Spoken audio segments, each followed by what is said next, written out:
आणि आता पाहणार आहोत राज्यातल्या आणि देशभरातल्या बातम्या वेगवान स्वरूपात 25 मिनिटांमध्ये 50 बातम्यांचा आढावा।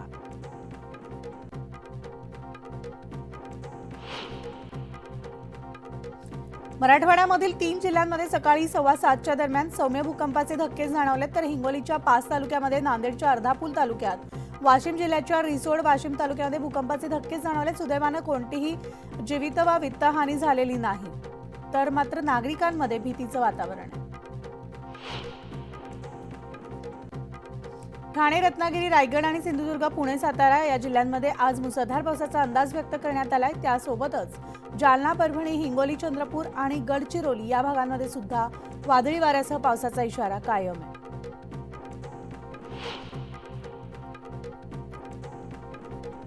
गेल्या 2 दिवसांपासून मुंबईत धुमाकूळ घालणाऱ्या पावसानं विश्रांती घेतली आहे, तर आज मुंबईत हलक्या ते मध्यम स्वरूपाचा पाऊस पडण्याचा अंदाज वर्तवण्यात आलाय।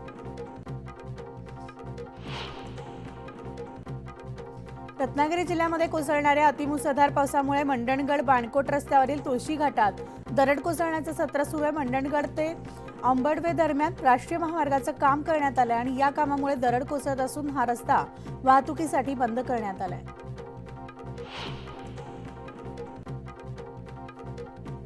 गेल्या 3 दिवसांपासून कोसळणाऱ्या पावसाचा कोकण रेल्वेला फटका बसला, तर गोव्यामधील पेडणे बोगद्यामध्ये पुन्हा एकदा माती आणि चिखल साचलाय। त्यामुळे रात्री 3 वाजल्यापासून गोव्याकडे जाणारी वाहतूक ठप्प झाली आहे।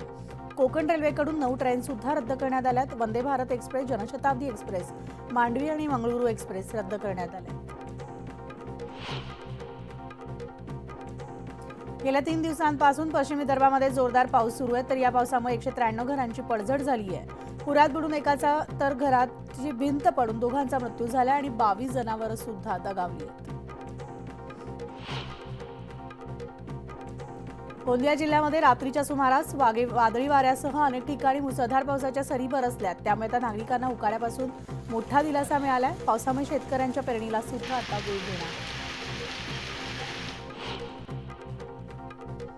वाशिम जिल्ह्यामध्ये मुसळधार पावसानं हजेरी लावली आहे। जिल्ह्यामध्ये वाशिम रिसोडसह अनेक ठिकाणी जोरदार पाऊस झालाय। पावसामुळे जमिनीमधील पाणी पातळी वाढण्यास देखील मदत होणार आहे, तर जोरदार पावसामुळे शेतकऱ्यांना सुद्धा दिलासा मिळालाय।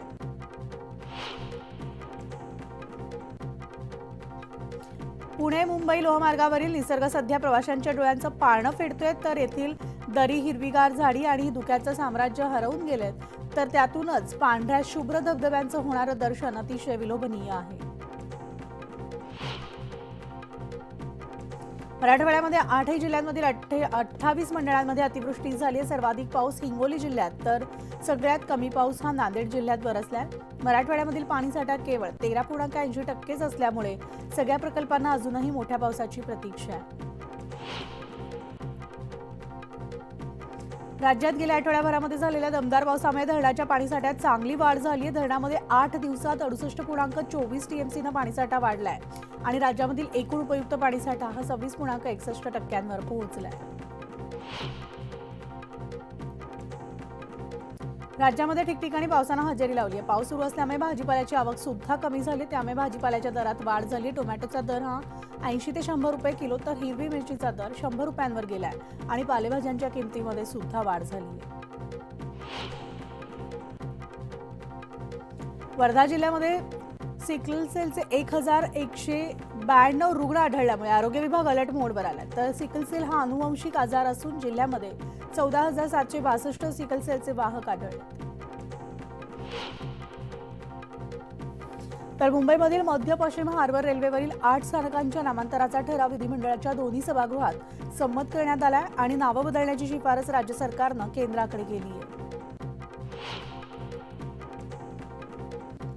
राज्य सरकार पॅथॉलॉजी लॅबवर नियंत्रण ठेवण्यासाठी लवकरच कायदा करणार आहे। या कायद्याचा मसुदा प्राप्त झालेला असून त्यामध्ये शिक्षेची देखील तरतूद आहे, अशी माहिती मंत्री उदय सामंत यांनी विधानसभेत दिली आहे। आवश्यक प्रमाणपत्र न घेता कोणत्या लॅब सुरू आहेत का याची तपासणी भरारी पथकामार्फत केली जाईल आणि बोगस डॉक्टरांच्या धर्तीवर या बोगस लॅबवर सुद्धा कारवाई करण्यात येईल, असंही ते म्हणाले।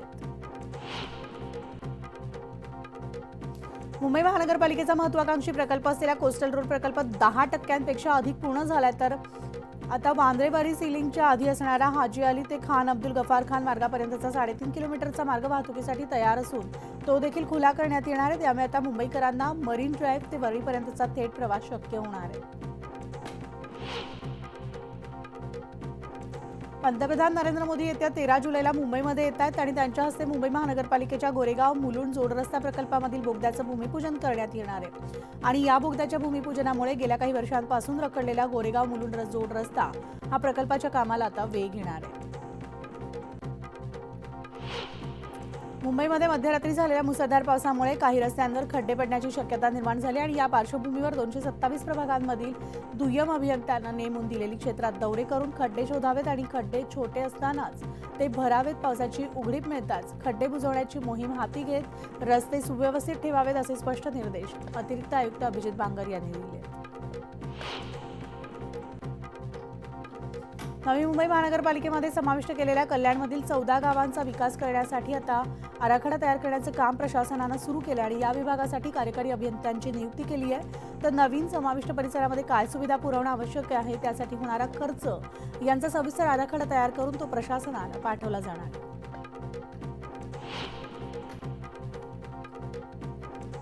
मुंबई गोवा महामार्गावर 11 जुलै ते 13 जुलै दरम्यान सकाळ आणि दुपारच्या सत्रात ब्लॉक घेतला जाणार आहे। तर कोलाडजवळील पुई इथं नवीन पुलाचं गर्डर टाकण्याचं काम करण्यासाठी आता हा ब्लॉक घेतला जाणार आहे। सकाळी 6 ते 8 आणि दुपारी 2 ते 4 या 2 टप्प्यांमध्ये ब्लॉक घेतला जाईल। या काळामध्ये महामार्गावरील दोन्ही बाजूची वाहतूक बंद ठेवली जाणार आहे। तर भुसावळ ग्रामीण रुग्णालयाचे श्रेणीवर्धन होऊन उपजिल्हा रुग्णालयाचा दर्जा मिळालाय। आमदार संजय सावकार यांच्या पाठपुराव्याला आता यश आलंय आणि त्यामुळे रुग्णालयामधील खाटांची संख्या 20 न वाढून 50 होईल। शिवाय सर्जन, स्त्रीरोग, बालरोग, दंतरोग तज्ज्ञ, MD मेडिसिन असे तज्ज्ञ डॉक्टर मिळून 49 कर्मचाऱ्यांचा ताफा रुग्णालयाला मिळेल। सोलापूर धर्मादाय उपायुक्त कार्यालयामध्ये अधिकारी नसल्यामुळे नागरिकांना मनस्ताप सहन करावा लागतोय। प्रमुख अधिकाऱ्यांची पदं रिक्त असल्यामुळे प्रमुख सुनावण्या पूर्ण होत नाहीयेत आणि नवीन सामाजिक संस्थांच्या नोंदणी सुद्धा रखडल्यात। त्यामुळे नागरिकांना सतत हेलपाटे मारावे लागतात।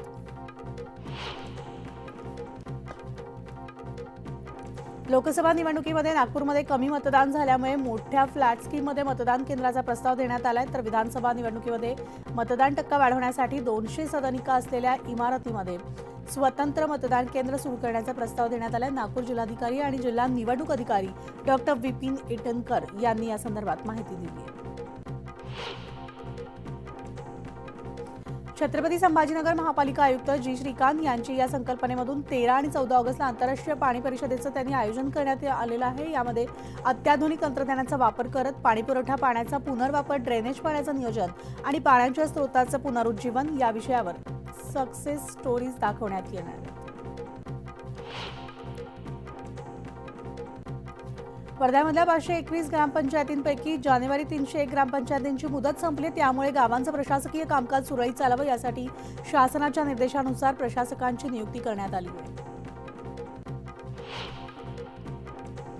इयत्ता 11वी प्रवेशासाठीची दुसरी गुणवत्ता यादी आज जाहीर होणार आहे। पहिल्या यादीमध्ये बहुतांश मोठ्या महाविद्यालयांचा कट ऑफ 90% वर असल्यानं दुसऱ्या यादीमध्ये कट ऑफ किती खाली उतरतो याकडे विद्यार्थ्यांचं आणि पालकांचं लक्ष असणार आहे।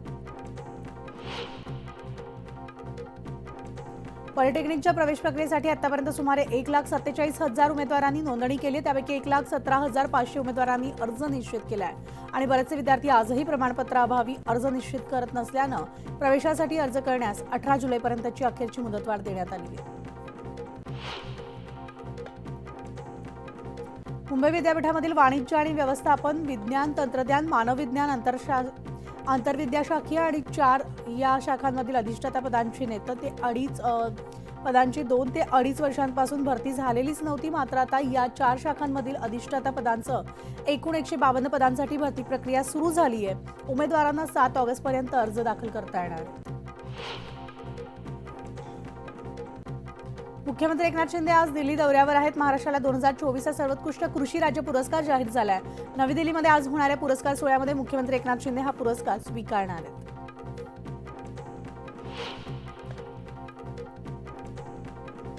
विधानसभेच्या निवडणुकांमध्ये राष्ट्रवादी काँग्रेस शरद पवार पक्ष चांगली कामगिरी करेल असा विश्वास खासदार निलेश लंके यांनी व्यक्त केलाय। तर राज्यामध्ये महाविकास आघाडीचं सरकार येईल आणि त्यामध्ये शरद पवारांच्या पक्षाची महत्त्वाची भूमिका असेल असंही लंके म्हणाले। तर नागपूरमधील भाजपचे माजी आमदार सुधीर पारवे यांनी उमरेड विधानसभेसाठी केंद्रीय गृहमंत्री अमित शहांची भेट घेतल्याची माहिती मिळते। अमित शहा आणि सुधीर पारवेंच्या भेटीमुळे चर्चांना उधाण आलंय।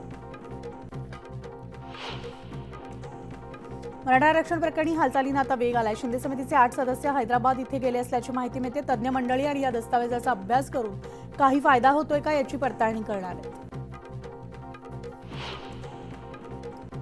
मनोज जरांगे पाटील हे आज मराठा आरक्षण जनजागृती आणि शांतता रॅलीसाठी धाराशिवमध्ये येत आहेत। तर अहिल्याबाई होळकर चौकातून रॅलीला सुरुवात होणार आहे आणि 3 लाख मराठा कार्यकर्ते यामध्ये सहभागी होतील। मुंबई महानगरपालिकेच्या प्रमुख 4 रुग्णालयांमधील निवासी डॉक्टर संघटनेनं प्रलंबित मागण्यांसाठी 22 जुलैपासून सामूहिक रजेवर जाण्याचा इशारा दिला आहे।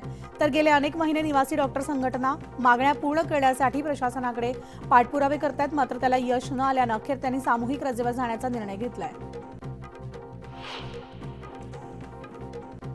लातूरमधील नीट पेपर फुटी प्रकरणी आता मुख्य आरोपी गंगाधरच्या मुसक्या आवळण्यात सीबीआयला अखेर यश आले। आंध्र प्रदेशातून गंगाधरला सीबीआयच्या पथकानं ताब्यात घेतलंय।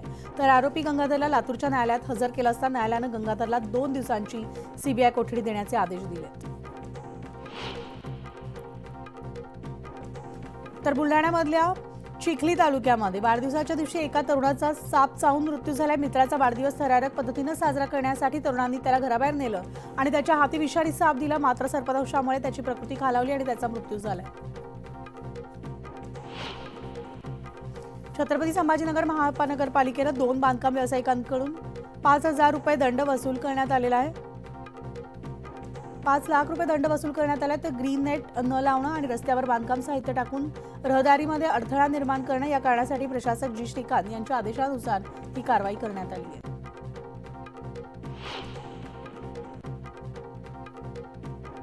नागपूरमध्ये अपघातांची मालिका सुरू आहे। एका भरधाव कारवरली नियंत्रण सुटल्यामुळे भीषण अपघात झालाय। 6 बॅरिकेड्स तोडत ही कार दुभाजकावर आदळली आहे आणि या अपघातामध्ये 2 विद्यार्थी ठार झाले, 3 जण गंभीर जखमी झालेत। मंगळवारी रात्री 3 वाजता कोराडी पांजरा परिसरामध्ये घटना घडली आहे।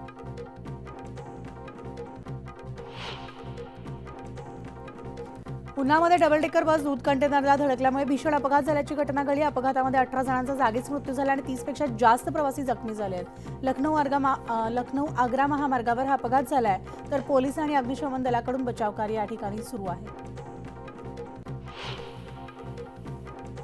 आणि बातम्यांचा बुलेटिनमध्ये एक छोटासा ब्रेक घेऊन लगेचच परततोय। पाहत राहा न्यूज 18 लोकमत।